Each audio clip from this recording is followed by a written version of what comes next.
কারণ হচ্ছে অভিষেক, আমার ছোট ভাই। ওর সাথে বহুদিন ধরে আমার দেখা হচ্ছে না, নানার কারণে ওর সাথে দেখা হয় না আমার, কি শুধু হোয়াটসঅ্যাপে কথা হয়। আর নাটক নিয়ে কিছু কথা বলবো, সেই স্পর্ধা আমার নেই। আমি সামান্য একটা নাটক করি জীবনের প্রথম দিকেই, যখন এই লড়াইটা চলতো, যুদ্ধটা, তখনকার দিনে যদি আপনারা হয়তো, দাদা নিশ্চয়ই জানবেন, ওই সময়কার সিনেমা ছাড়া তো কিছু ছিল না, টুকটাক সিরিয়াল শুরু হয়েছিল। আর আমি একটা নাটক দলে, আমাদের দল ছিল, LIC-র একজন অফিসার চালাতেন নাটক। আমাদের দলের নাম ছিল চতুর্থ যুগ। সেখানে চা আনা, ঘর ঝাড়পোছ দেওয়া, এগুলো করা কোনোদিন একটাই জীবনে রোল পেয়েছিলাম। 64 বছর বয়সের একজন বৃদ্ধের, তখন আমার বয়স 19। তখন ওই একমাত্র পার্ট, ওই অসুস্থ হয়েছিলেন যিনি করতেন, সেই পার্টটা পেয়েছিলাম সেটারে। তারপরে ওই আমার যাত্রাটা তখন শুরু ছিল, লড়াইটা চলছিল। আর আমি আমার সৌভাগ্য যে আমি সিনেমায় ব্রেক পেয়ে যাই প্রথম দিকে। সুখেনদার, স্বর্গীয় সুখেন দাস পরিচালিত ন্যায়দণ্ড ছবিতে। ওইখান থেকে যাত্রাটা এমন শুরু হলো যে আমি নিজের ব্যক্তিগত কিছু শেয়ার করছি আপনাদের সামনে। সাধারণত চট করে হয় না এই কথাগুলো বলা, এত দূর থেকে যখন এসেছি, যে আপনাদের অ্যাটলিস্ট জানিয়ে যাই যে এরকম স্ট্রাগলের পরে এই জায়গাটা পৌঁছলো। তার পেছনে একটা ইতিহাস থাকে প্রতিটা শিল্পী, কেউ পায় কেউ পায় না। আমি সেই ঈশ্বরের একজন বাছাই করা সন্তান, যে ভালোবাসাটা পেয়েছি আপনাদের কাছ থেকে। তো ওই সিনেমা চলতে চলতে তখন হঠাৎ করে আবার একটা হিন্দি থিয়েটার, আমাকে বলা হতো যে নাম তো জয় বদলায়নি, আমার নাম বদলায়নি, সবাই বদলায়নি করে দিয়েছিল, যে কোনোদিন বদলাবে না। তাই বাংলা থিয়েটারে কি ঠিক সুযোগ হয়ে ওঠেনি আমার, হতো না তখনকার দিনে, যে ও কথায় টান আছে, আচ্ছা ভাই টান আছে, এটা কেউ বলতো না আর কি। সিনেমা এগুলো কেউ বলতো না, ওই থিয়েটারেই। তাই আমি হিন্দি থিয়েটারে শুরু করলাম, হিন্দি থিয়েটারে প্রচুর কাজ করলাম।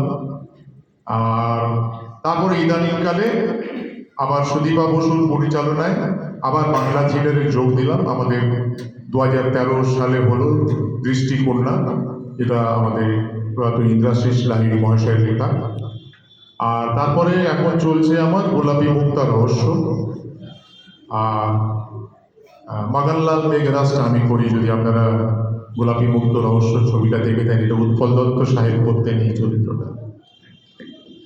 সেটাই এখন আমার এই মুহূর্তে নাটক। আমার মধ্যে মার্চে আছে, সামান্য কিছু কাজ করেছি নাটকের, সেই নাটক নিয়ে যা বলবে অভিষেক বলবে, আমার কথা ওই বলতে পারবে ভালো। সিনেমা, এই নাটক হচ্ছে আমার কাছে, আমার মনে হয় যে নাটক যারা করে আজকের দিনে, তাদের কাছে এই থিয়েটারটা হচ্ছে নার্সারি কেজির মতো আর কি, এটা স্কুলের মতো। এখান থেকে গ্র্যাজুয়েশন হয় সিনেমায়। এই মাধ্যমে যারা থাকছে আজকের দিনে, যারা পরিশ্রম করছে, তারা যদি লেগে থাকে এক না একদিন হবে। সবার হয় না, দেখুন সবার হয় না। ফিল্মে কপালও চাই, অনেকে আছে। আর ফিল্মে যেটা চাই সেটা হচ্ছে অ্যাডাপ্টেবিলিটি, মানিয়ে নেওয়া। কারণ এটা একটা আলাদা মিডিয়াম, একটা আলাদা মাধ্যম। এটা হোক যাত্রা হোক, ওইখানে গেলে সেটা একটা পুরো টেকনিক্যাল ব্যাপার। তাই আমার কাছে যারা আসে, আমি বলছি একটা, আপনাদের সময় নষ্ট করছি কিন্তু এটা জানা দরকার, যারা থিয়েটার করে তাদের জন্য, যে ডাক্তারি ঠিক, থিয়েটারটা হচ্ছে আমি যেটা বলে স্কুলের মতো, কিন্তু গ্র্যাজুয়েট হতে হলে ফিল্মে, তো ফিল্মটা শিখতে হবে, ফিল্ম অ্যাক্টিংটা। কেন একটা ডাক্তার হতে গেলে কিন্তু মেডিকেল কলেজে পড়তে হয়, কি স্যার পড়তে হয়। ইঞ্জিনিয়ারিং পড়তে গেলে কিন্তু ইঞ্জিনিয়ারিং কলেজে পড়তে হয়।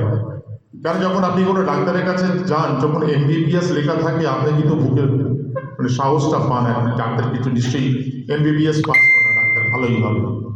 সেইভাবে যখন থিয়েটার করা বা ফিল্ম অ্যাক্টিং জানা কিছু ছেলে মেয়েদের যখন অডিশনে কল পায়, যখন তাদের জিজ্ঞেস করা হয় আপনি কি করেন, থিয়েটার করেন বা ফিল্ম অ্যাক্টিং ট্রেনিং, না থিয়েটার করি বহু বছর ধরে, ওরা একটু সাহস পায় যে না, অ্যাটলিস্ট ছেলেটা কিছু জানে হয়তো অভিনয়, থিয়েটার করে, বা মেয়েটা বা শিখেছে কোথাও, বা ফিল্ম অ্যাক্টিং যদি শিখে থাকে। কলকাতায় খুব তেমন একটা সুযোগ নেই ফিল্ম অ্যাক্টিং শেখার, আমাদের কিন্তু ছিল না।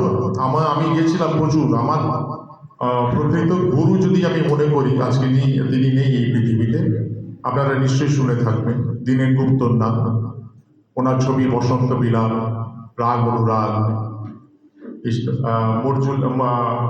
আবদুল্লাহ মর্জিনা আবদুল্লাহ, এরা অনেক প্রচুর ছবি। উনি আমার গুরু, উনি আমাকে ক্যামেরার সামনে কিভাবে অভিনয় করতে হবে উনি শিখিয়েছিলেন আমার পুরোটাই।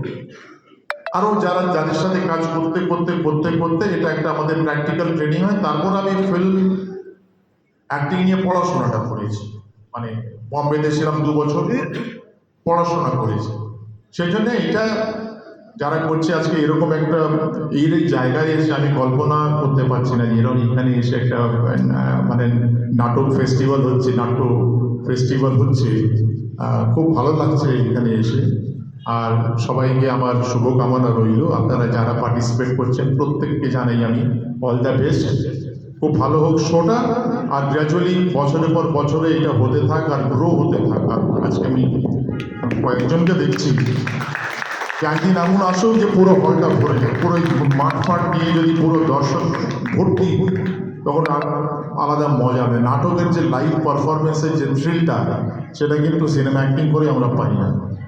হ্যাঁ, পর্দায় করে দেখার পর মনে হয়, কিন্তু নাটকের যেটা থ্রিল, মানে ওই যে এক্সাইটমেন্ট, মানে আমি বলে বোঝাতে পারবো না। যাকে অনেক সময় নষ্ট করলাম, ভুলভাল বকে ক্ষমা করবে যদি কিছু ভুল বলে থাকি। আর খুব ভালো লাগলো এখানে এসে। থ্যাংক ইউ অভিষেক আমাকে ইনভাইট করার জন্য। থ্যাংক ইউ আপনারা বসে আমার কথাটা শুনবেন। নমস্কার। অনেক অনেক ধন্যবাদ।